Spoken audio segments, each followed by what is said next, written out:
जय हो। अरे राम राम। थोड़ी देर को यदि लाइट जाती है तो सबकी बातें शुरू हो जाती हैं। हैं? फिर भी भक्तों का उत्साह अधिक है। ऐसी ठंड में भी सब आए हैं कथा सुनने। तो ये बहुत बड़ी बात होती है, क्योंकि भगवान का सत्संग भगवान के भक्तों को प्राप्त होता है। कल आपने ये कथा सुनी थी कि नहीं? नहीं सुनी? सुनी थी। हमने सोचा ऐसा तो नहीं कि कई जगह कह रहा है कि नहीं सुनी। कुछ लोगों ने तो सुनी लेकिन यहीं छोड़ गए थे। जब आरती हुई तो बोले व्यास जी तुम्हारी कथा तुम धरो, हम तो चले। तो कथा को सुनकर के हृदय में धारण करना है। हाँ, नहीं तो सुअर जैसा हाल होगा। जैसे कल वो कथा सुनी थी ना सुंगरा की, वैसा ही हाल होगा। भगवान की कथा से कौन कौन तर सकता है? बोले जिसने जीवन भर पाप किया हो, यदि वह भी भगवान की कथा को सुने तो वो भी तर जाएगा। जिंदगी भर जिसने पाप किया हो, कौन कौन से पाप होते हैं? काम क्रोध मद लोभ सब नाथ नरक के पंथ। यदि व्यक्ति को नरक की ओर ले जाने वाली चीजें हैं तो वो कौन सी हैं? काम क्रोध मोह लोभ। चार चीजें व्यक्ति को नरक ले जाती हैं। काम अर्थात जिसको संसार में अधिक आसक्ति है, पत्नी में ज्यादा आसक्ति है, बच्चों में ज्यादा आसक्ति है, परिवार में ज्यादा आसक्ति है, ऐसा व्यक्ति मोह में पड़ जाता है। और जब मोह में पड़ जाता है तो भगवान दूर दूर तक याद नहीं आते, वही परिवार याद आता है। इसलिए ये मोह अधिक हो जाना ये भी व्यक्ति को नरक ले जाता है।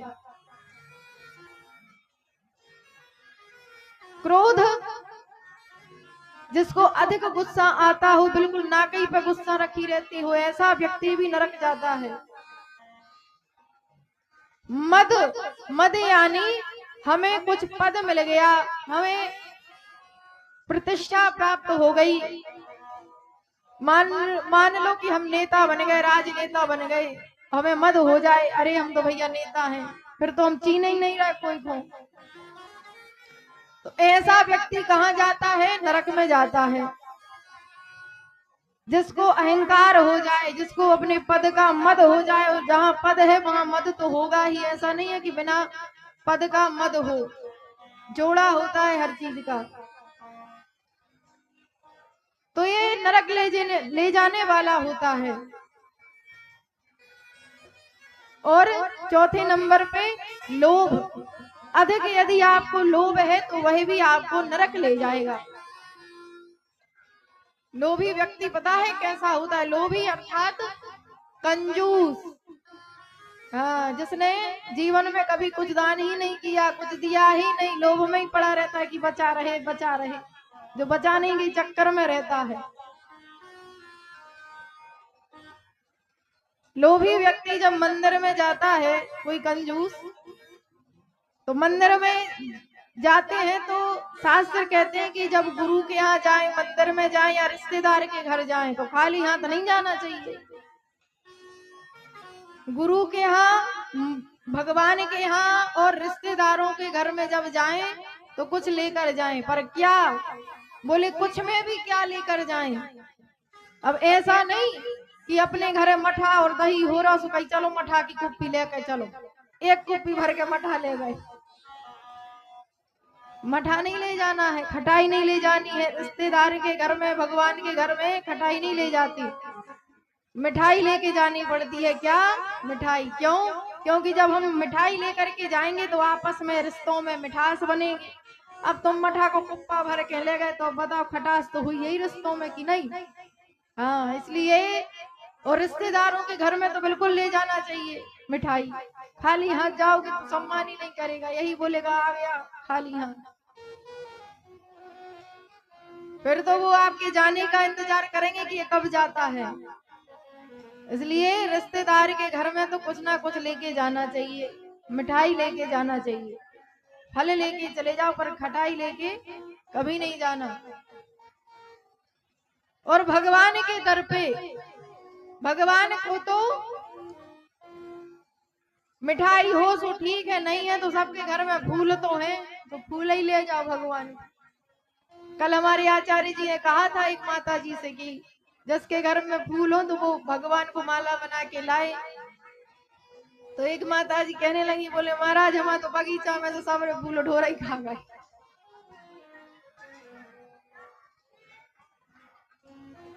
लेकिन हमारा सौभाग्य है कि हमें एक माला मिल गई था, किसी ने पहनाई थी, माने बच्चे ही रहे बगीचा में, तना के बहुत फूल। बोलिए भक्त वत्सल भगवान की जय हो। तो भगवान के यहाँ जाओ तो कुछ ना, जिसके पास है वो प्रसाद लेकर जाओ, जिसके पास कुछ नहीं है तो वह फूल लेकर जाए। अगर फूल लेकर के जाओगे तो भी भगवान आपके फूल को स्वीकार कर लेंगे। भगवान कहते हैं पत्रम पुष्पम फलम तोयम, कुछ है तो फल लेकर जाओ, मिठाई लेकर जाओ, कुछ नहीं है तो पुष्प लेकर जाओ, पर जाओ कुछ ना कुछ लेकर, खाली हाथ ना जाओ। तो जब हम जाते हैं मंदिर में तो कई लोग कहते हैं, बोले अब कुछ नहीं है तो पैसे चढ़ा देंगे दान पेटी में। मंदिर गए और दान पेटी देखी तो अपनी जेब में हाथ डाला। अब जेब में भी हाथ डाल के क्या देख रहे हैं, जेब में हाथ डालते तो टटोलते हैं, एक का सिक्का या 5 का सिक्का मिल जाए, अब एक को तो बंद होगा, तो 5 का या 10 का सिक्का टटोलते हैं। और अगर गलती से 100 को नोट हाथ में लग गओ, अरे फिर चार एक तरफ देखा क्या कोई देख तो नहीं रहा, जल्दी धल लाए। तो भगवान के दर में कंजूसी नहीं होनी चाहिए। भगवान को यदि आप अर्पित करोगे तो बदले में वो आपको देंगे, ये निश्चित है। भगवान कभी किसी का दिया हुआ रखते नहीं है, उसको 2 गुना करके वापस लौटाते हैं। इसलिए भगवान के दर पर जाएं तो कुछ ना कुछ लेकर जाएं।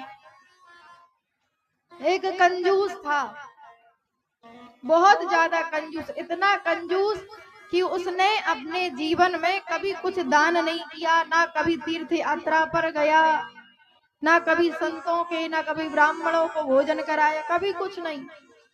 तो उसकी पत्नी थी घरवाली, तो घरवाली कहने लगी पास में गंगा जी बहती हैं, कभी तीर्थ यात्रा नहीं गए हो, कभी संतों के दर्शन नहीं किए, कभी आपने जो है ब्राह्मणों को भोजन नहीं कराया, कोई बात नहीं, मुंह के आगे गंगा जी बह रही हैं तो हमारी इच्छा है कि आप गंगा जी नहा आओ।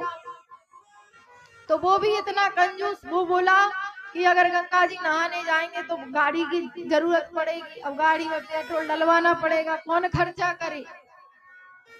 तो पत्नी से बोला, बोले हम इतने दूर नहीं जाएंगे। पत्नी कहने लगी क्यों, अरे बोले खर्चा होगा। खर्चे को डरता था कि एक ढेला खर्चा ना हो जाए, एक पैसा खर्च नहीं किया कभी। पत्नी कहने लगी कुछ नहीं होगा, आप जाओ। तो इसने दिमाग लगाया, इसने सोचा जो हमारे गांव में गंगा जी बहती हैं, जो गांव का घाट है, हम वहीं चले जाते हैं। तो गांव के पास में कौन सा घाट था, दुनिया तो जाती है अच्छे घाट स्नान करने, वो गया मुर्दा घाट। बोले मुर्दा घाट जाएंगे तो वहां ना पंडा मिलेगा, ना पुजारी मिलेगा, ना दान मांगेगा।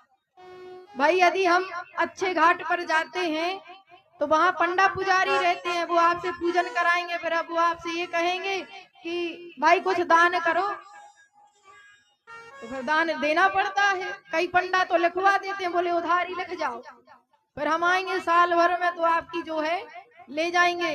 तो उधारी भी चलने लगी दान में। तो वो सोचने लगा, बोले अच्छे घाट पे जाएंगे तो पंडा पुजारी घेर लेंगे, दान मांगेंगे, इसलिए मुर्दा घाट पे जाते हैं, वहां कोई नहीं मिलेगा। तो ये गया मुर्दा घाट पे।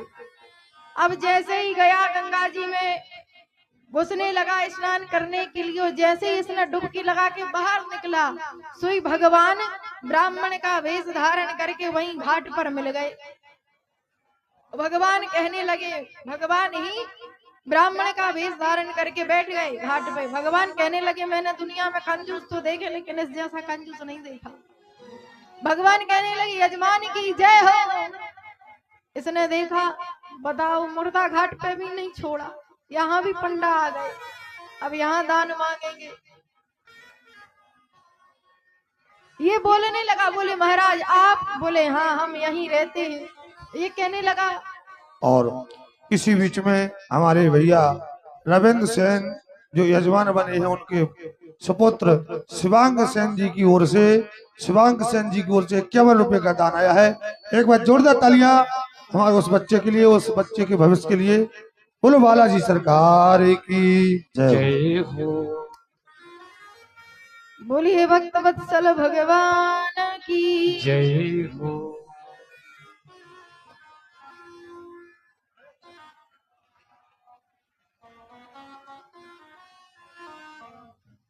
तो कहाँ चल रही थी कथा? कंजूस भक्त की।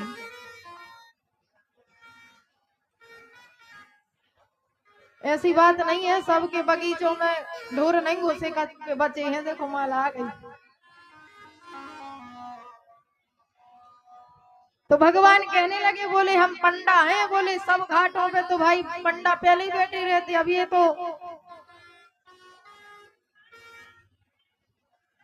ये ऐसा घाट है कि यहाँ पर कोई ज्यादा आता नहीं है, तो हम यहीं रहते हैं। अब ये कहने लगा, बताओ, अरे राम राम, मुर्दा घाट भी नहीं छोड़ा इन लोगों ने। पंडा जी कहने लगे, बोले यजमान तुम आए हो तो कुछ दान दे दो। और हमारे बीच में बहन जी आई हैं, एक बार जोरदार तालियां। हम जानते तो नहीं लेकिन लग रहा है यहाँ की नहीं है। अच्छा बुआ जी आपकी, हाँ तो बहुत अच्छी बात। एक बार जोरदार तालियां बहन जी के लिए, और होना भी चाहिए। कल से हमारी माता बहनें भी माला बनाकर जरूर लाएंगी। जाओ। पंडा जी कहने लगे, बोले भैया तुम्हारे जैसे भक्त आते हैं, हमारे साल भर की भोजन की व्यवस्था कर जाते हैं। अब ये सोचने लगा, साल भर के भोजन की व्यवस्था हम तो नहीं कर पाएंगे, एक दिन की भोजन की व्यवस्था। बोले कुछ दान दे जाओ। पंडा से कहने लगा वो भक्त, बोला देखो महाराज हमारे चक्कर में ना रहो, दान आन को हमारे पास कुछ है नहीं, हमारे चक्कर में रहोगे तो तुम भूखे रह जाओगे। पंडा सोचने लगा बहुत बड़ा वाला कंजूस है, इतना पंडा ने कहा लेकिन वो तैयार नहीं हुआ कुछ देने को। अंत में भगवान कहने लगे, अच्छा ठीक है अभी नहीं है तुम्हारे पास, कोई बात नहीं, तुम अपना दान लिखवा जाओ, उधार लिखवा जाओ, तो फिर मैं तुम्हारे घर आऊंगा 10-15 दिन बाद और दान ले जाऊंगा। तो इसने सोचा ये बढ़िया है, चलो अभी के लिए तो जान छूटी। तो इसने दान लिखवा दिया। दान में क्या लिखवाया? एक पैसा। पहले के जमाने में एक धेला चलता था, तो इसने एक धेला लिखवाया। बोले हम एक धेले का दान करते हैं।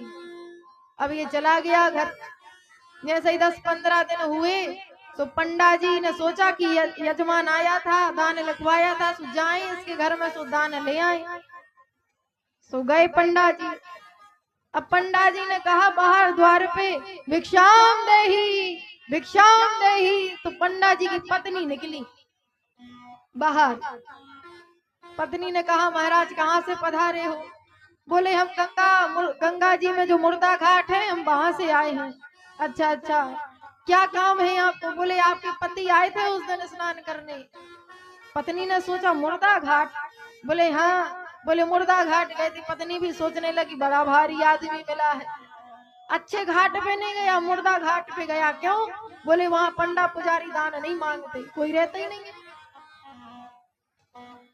पत्नी कहने लगी, बोले हाँ अंदर तो है, हम बुलाते हैं। बोले क्या कुछ दान लिखवाया था? बोले हाँ हाँ उन्होंने दान लिखवाया था, तो हम अपना दान लेने आए हैं।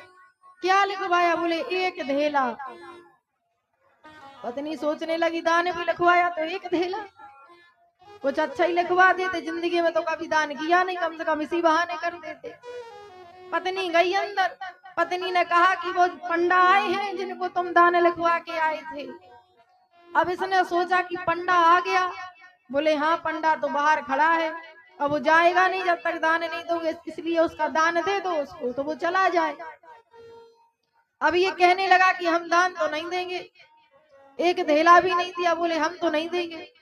बोले फिर? बोले वो तो बाहर ही खड़े हैं। तो ये कहने लगा पत्नी से, जाओ कह दो कि वो अभी घर पे नहीं है, बाहर गए हैं काम से, घर पे नहीं है। तो पत्नी आई तो पंडा जी से कहने लगी, बोले महाराज अभी हमारे पति देव घर पे नहीं है, आप थोड़े दिन बाद आना।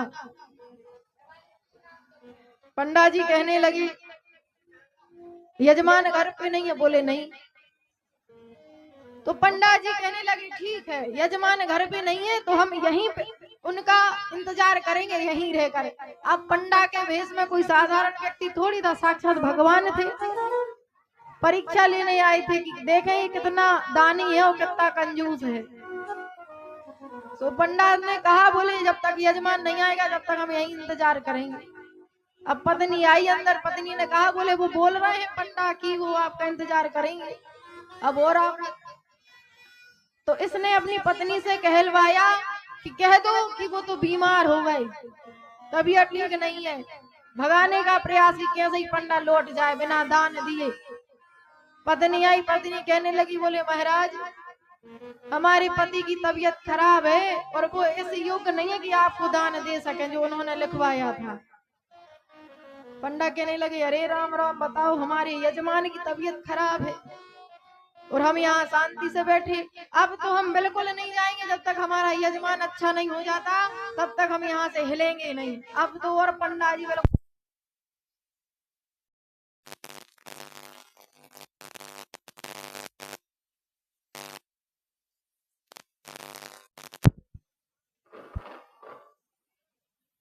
श्री राम बोलिए कृष्ण कन्हैया लाल की जय हो। पंडा जी कहने लगे, बोले हम अब बिल्कुल नहीं जाएंगे, हमारा चेला बीमार है, उसको छोड़ के कैसे जाएं। भगवान कहने लगे, दान तो लेके जाएंगे, देखते हैं किस हद तक ये जाता है। भगवान बैठ गए पंडा के वेश में। अब पत्नी गई, सो पत्नी कहने लगे, बोले वो तो धूनी रमा के बैठ गए हैं, कह रहे हैं कि जब तक चेला अच्छा नहीं होगा तब तक जाएंगे नहीं। अरे बोले क्यों पड़े हो, उसको दान दे दो, जितना तुमने लिखवाया था जाने दो, उसको भगाओ। वो कहने लगा, हम तो एक धेला बिल्कुल नहीं देंगे। अब ये कहने लगा, अच्छा नहीं जा रहे? बोले नहीं। बोले तुम ऐसा करो, अब की बार जाओ तो पंडा से कह दो कि उनकी इतनी तबीयत खराब हो गई कि वो मर गए। अब विचार करना, एक धेला के चक्कर में मरने का नाटक करने लगा। बोले कह दो कि मर गए। तो पत्नी आई, पत्नी ने कह दिया, बोले महाराज हमारे पति तो मर गए। रोती रोती आई। अब आप जाने का यहाँ से कष्ट करिए, आप जाइए, अब पति हमारे मर गए, अब दान कैसा दान। तो पंडा जी कहने लगे, चेला था हमारा बेचारा मर गया, तो अब चेले का अंतिम संस्कार करके ही जाएंगे। यहाँ पंडा भी ना माने और वहाँ चेला भी दान देने को तैयार नहीं। पंडा जी कहने लगे, बोले अरे राम राम, बताओ 1 रुपया के चक्कर में मरने को तैयार हो गया। पत्नी आई, उससे कहा, बोले वो तो कह रहे हैं कि आपका अंतिम संस्कार करके ही जाएंगे। अब इसने नाटक किया मरने का। ये बात पूरे गांव में पता चल गई। पंडा जी ने सबसे कह दिया, बोले दानचंद्र तो मर गए, उसका नाम रख दिया भगवान ने दानचंद्र। दान कभी किया नहीं और नाम है दानचंद्र। सारे गांव वालों से कह दिया पंडा ने, बोले दानचंद्र मर गए, हमारे चेला थे, दान लिखवा गए थे, एक धेला आज तक नहीं दिया, उसी के चक्कर में यहाँ पड़े रहे। अब चेला मरा है तो उसका अंतिम संस्कार करके जाएंगे।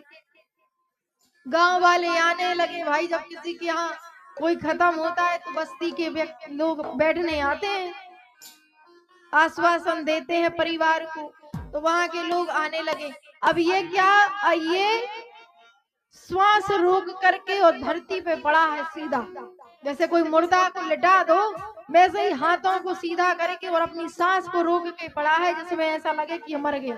मरा नहीं है, सांस को रोके है। अब पत्नी आए तो पत्नी रोए। अब वो, उसको तो सब पता है कि ये नाटक कर रहा है, लेकिन कह पा नहीं रही किसी से कि ये नाटक कर रहे हैं। अब भैया अर्थी तैयार होने लगी, अर्थी बनाई। गांव वालों ने बोले अब इनका अंतिम संस्कार तो करना पड़ेगा, सो अर्थी बनाई गई। पूरी तैयारी हो गई इसको शमशान ले जाने की, और अर्थी पर लिटा दिया। तब भी इसने कुछ नहीं कहा, तब भी सांस रोक के पड़ा रहा अर्थी पे। भगवान भी सोचने लगे, बारे भैया इतना कंजूस, अर्थी पे बंध गया, फिर भी इसने कुछ नहीं कहा।